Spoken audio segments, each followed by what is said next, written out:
መጽሐፍ ቅዱስ ላይ ሐዋርያ የሚለውን ነገር ስናይ የመጀመሪያ ሐዋርያ ኢየሱስ ክርስቶስ ነው።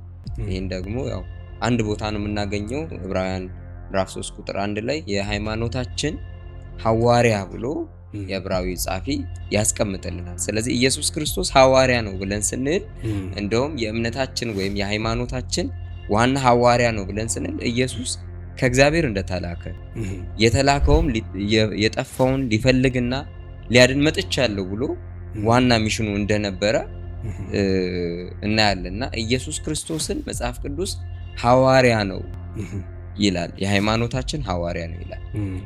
ሌላው ደግሞ ፈጠን ብዬ የምለው ብዙ ማንከራከርባቸው ስለሆኑ ነው። በኋላ ላይ ታነሳለህ አንተ ጋር ያሉት በርከት ያሉ ሐዋርያት ስላሉ ማለት ነው።